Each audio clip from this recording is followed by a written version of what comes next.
다음은 진보당 비례대표 전종덕 의원 나오셔서 질의해 주시기 바랍니다.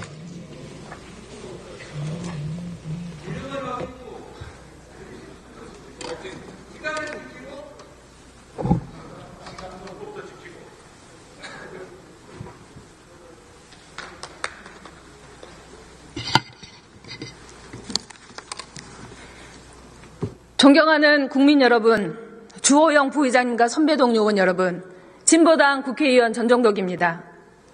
국민 여러분, 얼마나 힘드십니까? 윤석열 정부 들어 부자 감세는 늘었고 세수는 줄었으며 민생은 도탄에 빠졌습니다. 체불임금 역대 최대, 가계부채 비율 세계 1위, 자영업자 대출 역대 최대, 가구 실질소득 최대 감소, 소득은 줄고 빚은 늘어 민생은 최악입니다. 그런데 4대 은행들의 금리 마진 등으로 16조 5천억 원이 넘는 역대 최대 순이익을 기록했습니다. 종부세, 금투세, 가상자산, 불로소득에 대한 과세도 감소하거나 폐지됐습니다. 정치는 가치의 권위적 배분이라고 합니다. 그런데 정치가 오히려 양극화 불평등만 키우고 있는 것은 아닌지 돌아보게 됩니다. 민생이 위기에 처하면 나라는 곳간을 열어 국민의 삶부터 챙겼습니다. 급한 불부터 꺼야 합니다. 진보당은 전국민 내수회복 지원금 30만 원을 요구했습니다. 경제위기 골든타임을 놓치지 않도록 민생 살리기, 자영업자 살리기를 위해 모든 노력을 다하겠습니다.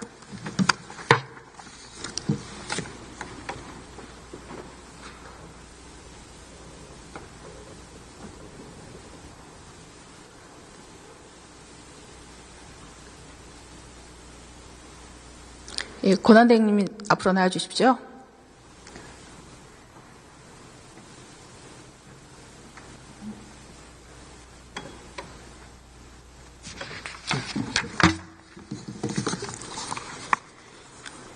가정맹호라는 말이 있습니다.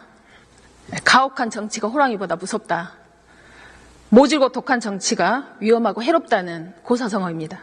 지금의 정치 상황이 그렇습니다. 가뜩이나 어려운 민생이 12.3 비상계엄으로 직격탄을 맞았습니다. 트럼프 2기 출범 이후에 불안이 더 커지고 있습니다. 그래서 우리 모든 기관에서 경제 성장 전망치를 하향 조정했습니다. 앞에서 여러 번 언급했습니다만 정치적 불확실성으로 소비 심리가 더 위축되고 있습니다. 이런 상황에 대해서 우리 권한대행님도 인식을 같이 하고 계시죠?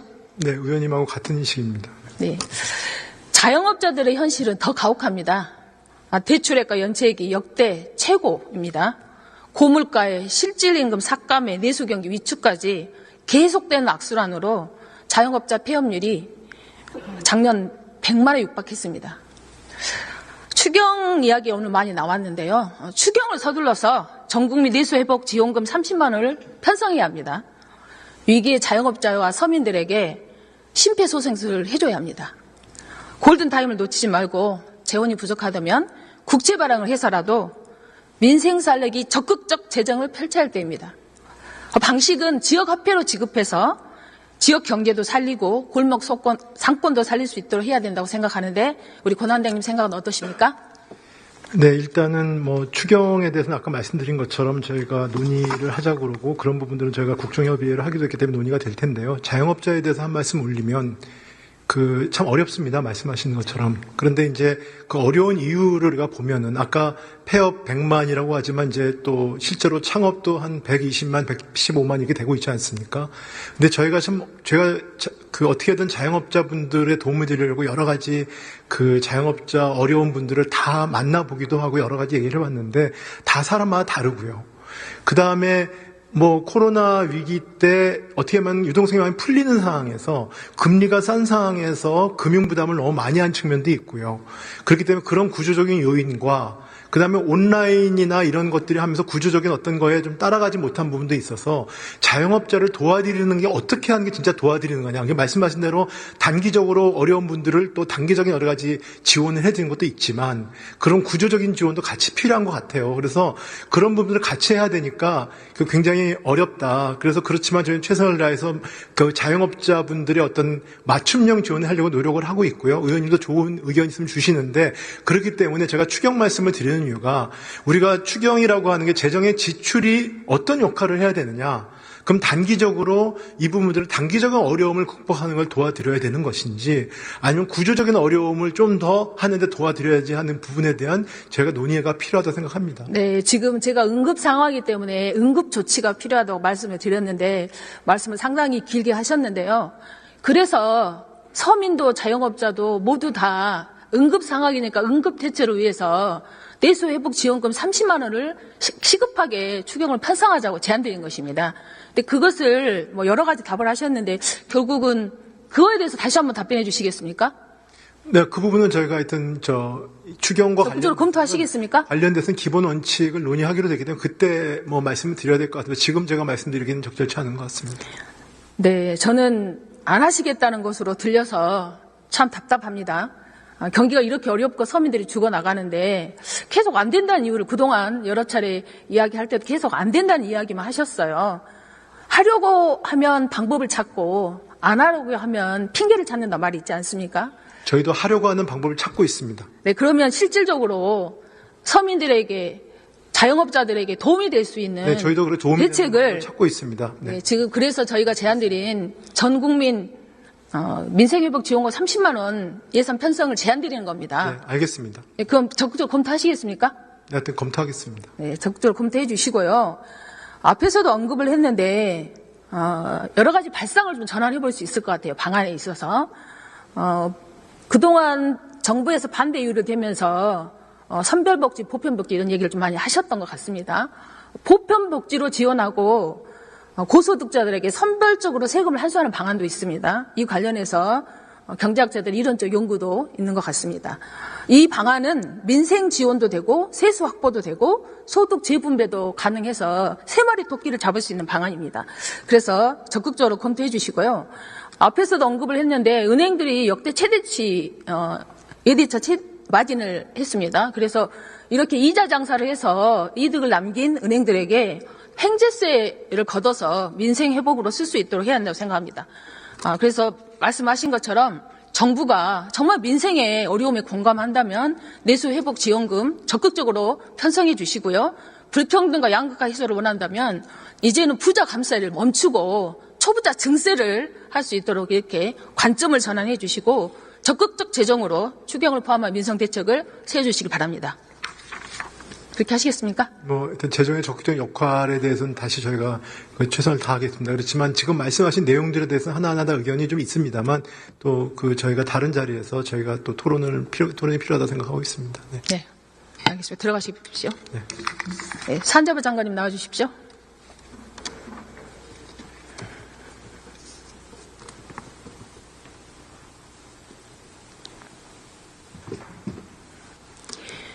근로기준법을 준수하라. 우리는 기계가 아니다. 55년 전 전태일 열사가 한 말입니다. 알고 계십니까? 네. 네. 그런데 2025년 최첨단 시대를 살고 있는 오늘 우리 반도체 노동자들이 똑같은 이야기를 하고 있습니다. 반도체 산업이 위기이니 지금보다 더 많이 일하고 더 많은 성과를 내라고 요구하고 있기 때문입니다. 정면 의원님. 네, 질문 드리겠습니다. 말씀드리지만 그게 네. 생산 근로자들이 아니고요.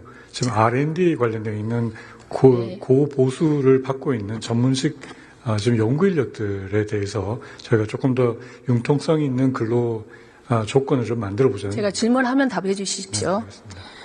그래서 반도체 산업의 위기 원인이 무엇이라고 생각하시는지 우리 노동자들이 장시간 일을 안 해서 이런 반도체 위기가 온 것이라고 생각하십니까? 지금 저희가 국가 총력전을 피고 있는데 의원님 말씀하신 취지는 충분히 알겠습니다. 지금 저희가 일을 적게 해가지고 무조건 뒤지는 거냐라는 데 여러 가지 논란이 있을 수 있습니다만은 이게 연구직 종사자들의 근로 시간을 좀 늘린다고 그러면 우리가 이거 다 이길 거냐라는 건 분명히 아닙니다. 그렇지만 이게 시간에 쫓겨서 치열하게 그 기술 개발을 해야 되는 그 시점에 미국이나 중국이나 대만이나 일본이나 모든 우리 경쟁국들은 지금 밤을 새면서 일을 하고 있는 상황에 우리만 이걸 묶어놓고 너무 융통성 없는 근로 기준을 맞추는 것이 지금 우리 산업계에서 굉장히 좀 애로사항으로 보고 있습니다. 그래서 그 부분에 있어서는 우리 국회에서 양해를 해주신다 그러면 그 부분에 있어서 우리가 좀 융통성 있는 제도를 만들어서 저희가 좀 적절한 시점에 우리 기술 개발을 좀 박차를 가할 수 있는 그런 환경을 만들어 보고자 하는 취지입니다. 자, 우리 산자부 장관님께서는 연구개발 노동자들의 이야기를 좀 더 들으셨으면 좋겠고요. 당사자인 연구개발 노동자들은 52시간 유예에 대해서 발상 자체가 시대착오적이다. 높은 생산성 유지 비결은 충분한 휴식이다. 그리고 규제를 푼다고 하는 것 자체가 연구개발자들의 숨통을 끊는 것이다라고 격한 반응을 보이고 있습니다. 우리 삼성전자 노조 설문조사에서도 연구개발직 노동자들이 90%가 반대했습니다. 한편에서 전문가들은 반도체 위기는 삼성의 위기이고 삼성의 위기는 경영진 리스크다 이라고 말합니다. 경영진의 무능과 전략 실패 아니람이 오늘의 위기를 가져왔다고 하는 것이죠. 왜 기업의 책임이나 경영진의 책임을 묻지 않고 노동자를 갈아 넣는 방식으로 경쟁력 강화, 위기 타개 이렇게 하는 것 자체가 잘못됐다는 것입니다. 삼성전자의 산업유보금이 156조입니다. 52시간으로도 업무량이 소화를 못할 정도로 하면 인력 부족한 거 아닙니까? 그러면 쌓아둔 산업유보금으로 인력을 늘려야죠. 그렇지 않습니까? 정부도 무조건 기업만 지원할 것이 아니라 삼성의 자구책에 대해서 더 독려하고 기업 책임을 더 높일 수 있는 방향으로 저는 이렇게 해야 된다고 봅니다. 어떻게 생각하십니까? 의원님, 이 법이 삼성만을 위한 법은 아니고요. 저희가 우리 반도체 산업에는 그 SK 하이닉스뿐만 아니라 그 생태계에 많은 그 스타트업부터 아주 중요한 그 핵심 기술을 가지고 있는 많은 기업들이 있습니다. 그래서 이 당사자가 합의를 하는 조건 하에서 저희가 여러 가지 안전장치를 마련을 해서 하려고 하는 것이니까 국회에서 좀 더 전향적으로 검토해 주셔야 하는 게 저희 바람입니다. 예, 고소득자는 목숨이 두 개입니까? 당사자 합의요? 직장생활 안 해보셨어요? 벼랑 끝에다가 노동자를 세워놓고 도장 안 찍어주면 너 밀어뜨리겠다 이렇게 주장하면 어떻게 누웠던 노동자가 도장을 안 찍습니까? 이렇게 하는 방식이 잘못됐습니다. 알겠습니다. 들어가십시오. 네, 권한대행님 나오십시오.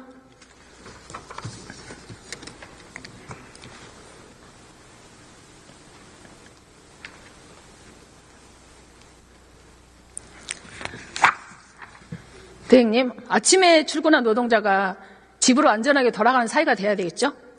네, 그렇습니다. 네, 우리 대행님께서는 52시간 예외 적용하는 것에 대해서 어떻게 생각하십니까?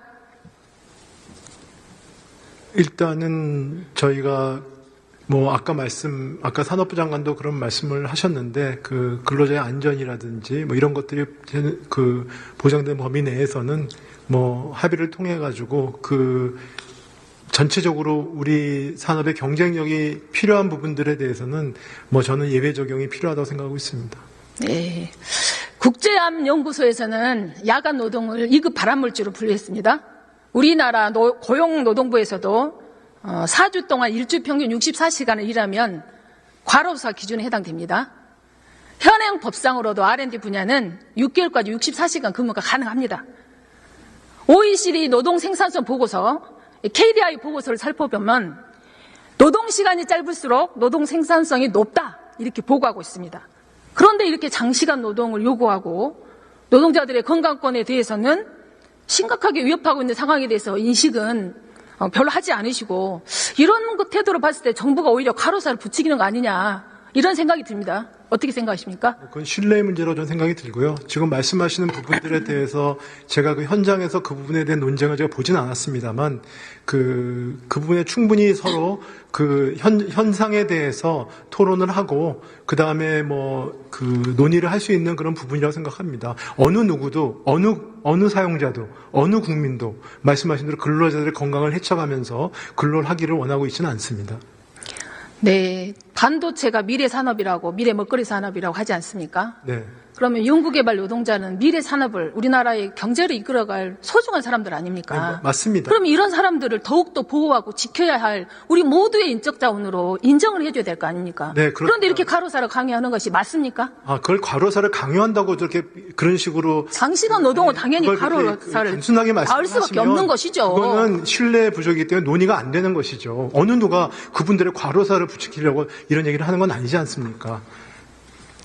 자, 52시간 그래서 상한. 그분들이 그 회사가 네. 우리 반도체 산업이 잘 돼야 그분들 행복한 것입니다. 자, 52시간 상한제는요, 네. 쉽게 생각하시는데, 단순한 규제가 아니라 노동자들의 수많은 투쟁과 희생으로 만들어 놓은 최소한의 합의입니다. 반도체 분야의 규제를 풀면 다른 산업은 가만히 있겠어요? 지금 이미 조선업과 건설업에서는 욕을 하고 있지 않습니까? 네, 알고 있습니다. 제가 알기로는 게 너무 경직적이다 이런 것인데 그 부분에 대해서는 충분히 논의 접점을 찾을 수 있다고 저는 생각하고 있습니다. 예, 지금 애를 전체로 확산하면 노동자들은 끝을 알 수 없는 장시간 노동으로 내몰릴 것입니다. 이 점 분명히 명심하시기 바랍니다. 네, 명심하겠습니다만 의원님께서도 말씀을 하실 때 제 생각은 그렇습니다. 그러니까 너무 그 극단적으로만 그 말씀을 하시면 서로 논의의 접점이 없지 않겠습니까? 그래서 그 부분에 대해서 그 노동자들도 행복한 직장이 되는 것이 저희가 바라는 것입니다. 그래서 그거에 대해 신뢰를 가지고 논의를 할 필요가 있다고 생각합니다. 제가 연구개발 노동자들의 입장을 말씀드렸지 않습니까? 네. 네, 들어가십시오. 네.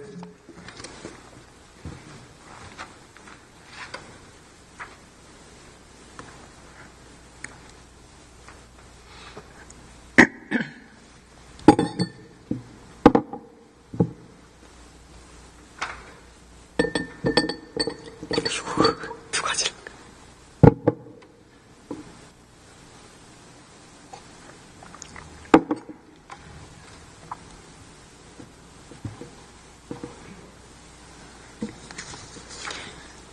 우리나라의 경제 발전은 노동자들의 희생을 딛고 성장했습니다.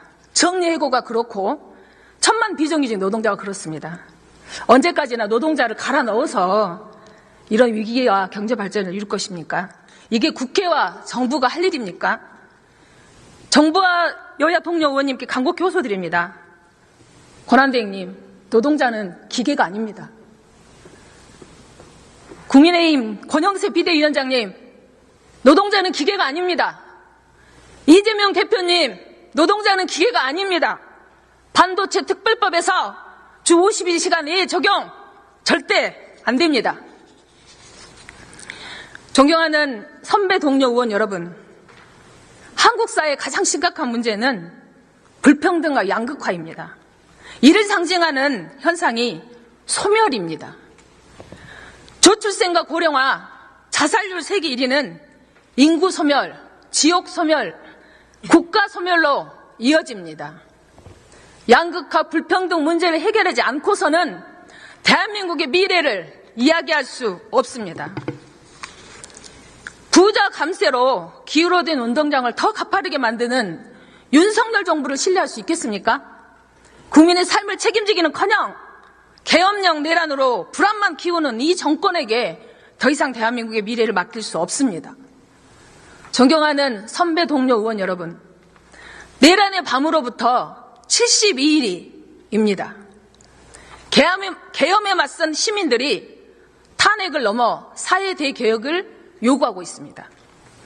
농민들에게는 농산물 최저가격 보장을, 노동자들에게는 노동 기본권을, 청년들에게는 불평등과 양극화 없는 다시 만날 세계를, 우리 국민들에게는 내 삶이 바뀌는 민생 개헌으로 새로운 대한민국을 만듭시다. 경청해 주셔서 고맙습니다.